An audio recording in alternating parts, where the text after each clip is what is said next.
Samantha Kinghorn enjoyed all challenges on and off the Commonwealth stage. Nothing much daunts Samantha Kinghorn. With no wheelchair sprinting events at the Commonwealth Games on the Gold Coast, the 22-year-old Scot opted instead for burning arms and battered hands over 1,500 meters and 26.2 miles. It's no wonder she's thrilled at the prospect of meeting a shark during a well-earned break on the Queensland coast. The Sky Sports scholar and double world champion describes her tarmac battles, how she almost wiped out a feathered local friend and her next targets. It was a crazy few weeks. Because it was a multi-sport and able-bodied event, it was refreshing mixing with everybody. There was even a smoothie bar with ice creams, plus the surrounding area was so beautiful, and the training on the smooth roads was great. I've had a pressure-free season because I had such a great 2017 at the London Worlds and I was at the Commonwealths in the 1,500 meters and marathon, not my usual sprinting. But I know the pressure will rise on me next year with my own events. Samantha battled to fourth in only her second marathon. I do like to remove myself from pressure situations though, and I don't like to hang around the training ground. It also gets a bit boring, and so I often jumped on a tram with my mum and a friend and got away from the competition environment.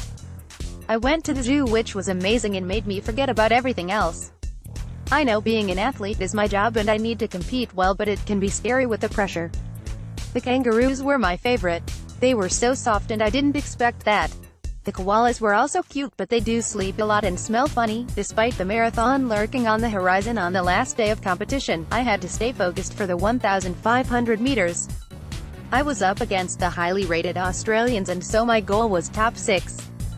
It was a case of being aggressive but not pushing too much, and sleeping. It helps reduces my stress levels because I do get nervous. Because of my sprinting skills, I knew my rivals would try to keep me out wide, and so I was pleased just to get close to them. I got pushed to the outside a few times and that killed my sprint at the end. I was pleased with fourth. The marathon was 5 days later and it was so scary. It was only my second one and I wondered, what if fifth in Chicago had been a fluke? What if I finished last? It was a huge unknown. I also had a few nightmares before, dreaming of getting punctures and crashing. That didn't help. I knew the course would be twisty and it was with mixed classifications, so I was racing more abled girls. The twists meant it was harder because other athletes could swing their chairs around corners, lean out and stay stable. I had to slow down because of my core control. The other girls worked out. I wasn't so good on the corners, so they were able to kick on. We had a funny moment in an early scream, when we saw a bird with a really long beak waddling across the road. We didn't know whether to brake or swerve. We didn't hit it though, and it calmly just walked across.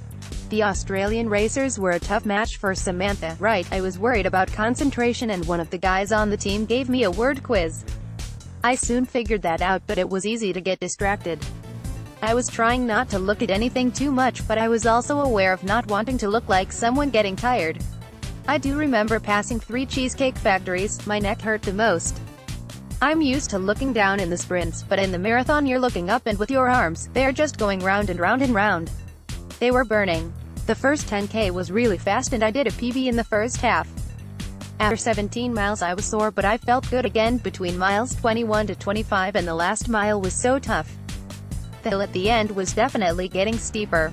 I was thinking about my 6-week holiday with my mum to keep me going. Chasing something shiny is the ultimate goal, but I knew I'd be happy with top 6. I was really happy with fourth and I couldn't have done any more. I'd like to see those girls who had done 20 marathons racing over 100 meters. I wasn't that hungry after the race because you just feel sick and your body is so tight, but I did manage to have waffles and a glass of wine. That's enough marathons for now. Maybe when I'm older I'll go back. I've got more business in the sprints and there's so much more I want to achieve. My arms definitely want to go back to some easy pushes and go super fast again, and so I'm in the middle of 6 weeks visiting Brisbane, Cairns, Melbourne, Adelaide and New Zealand before coming home. I can't wait for snorkeling on the barrier reef. I will be really upset if I don't see a shark. I could fight them off though if there's any trouble. I've heard you just punch them on the nose, so no problem. When I get back I'll do some local races and see where I rhyme at. I've done a few sprints in training and it felt good, so there's no problem with my speed.